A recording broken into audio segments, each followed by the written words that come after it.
दोस्तों 10 साल पहले हमारे देश में एक छवि बनी हुई थी कि पीएमओ एक शक्ति का केंद्र है, एक बहुत बड़ा पावर सेंटर है।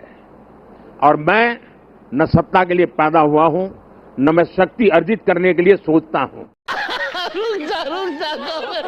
तो जाना दोस्तों, कवि का कहने का मतलब है कि वो सत्ता के लिए पैदा नहीं हुआ है, वो तो नॉन बायोलॉजिकल है। सो सत्ता को भगवान ने ही दिया है, उसे शक्ति अर्जित करने की सोचता भी नहीं है। और बात तो सही है, लेकिन फिर भी साहब जी पीएम बनने के लिए एड़ी से चोटी तक का जोर लगा देते हैं। और हमारे साहब जी को किसी भी चीज का मोह नहीं है, अगर मोह है तो वो है मित्रों का मोह। ये बड़ी अच्छी बात कही आप।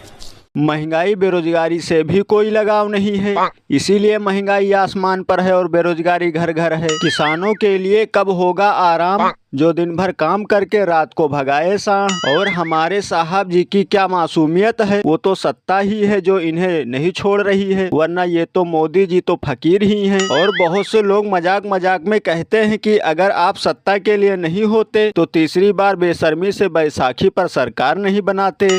अरे बाप रे, ये तो धोती खोल रहा है। ये सब है हमारे मोदी जी का भौकाल, जिसका नहीं है कोई जवाब। और जनता हो जाए होशियार अगर, तो साहब जी नहीं दे पाएंगे कोई जवाब। और यही होता है नेता लोगों का रोजगार, नहीं बेचते किसी चौराहे पर पानी के बतासे 10 के 4, तभी चलता इनका खर्चा पानी, नहीं सिलेंडर खरीदने में ही याद आ जाती इनको नानी।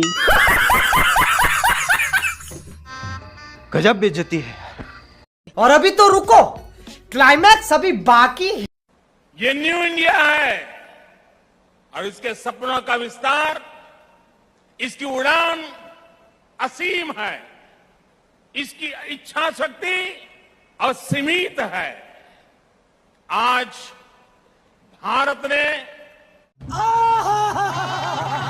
देखा दोस्तों, अमित शाह जी नायडू जी को गुलदस्ता दिया, नायडू जी उसे सहेज कर रखते, लेकिन उससे पहले ही शाह जी ने अपने स्टाफ को बढ़ा दिया और फिर वही गुलदस्ता नड्डा जी ने दोबारा पेश कर दिया। क्योंकि लगता है आजकल बीजेपी वालों के पास गुलदस्ता का शॉर्टेज चल रहा है, एक से ही सब काम चला रहे हैं। देश की सबसे अमीर पार्टी के अमीर लोग इतनी कंजूसी से काम चला रहे हैं।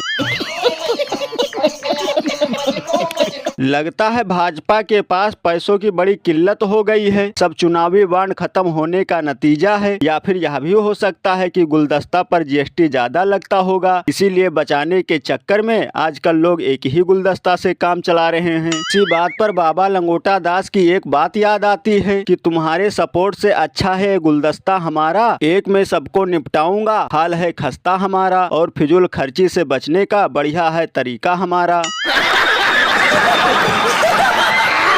गजब का चूतियाफा हो रहा है, यह भी किसी ने गिफ्ट दिया होगा। एक गुलदस्ता खरीदने का पैसा नहीं है, लेकिन सांसद विधायक खरीदने को पैसा है। देश का धन मित्रों पर लुटाने के लिए पैसा है, इसीलिए लोग घनघोर बेइज्जती करते हुए कहते हैं इस सरकार की शुरुआत ही गुलदस्ता घोटाला से हुई है, इसीलिए 400 पार वाली सरकार बैसाखी पर हुई है। और गुलदस्ता भेंट करने आए थे, उसे भी वापस ले गए। और अब देखना है कि आगे अब किसको भेंट किया जाएगा।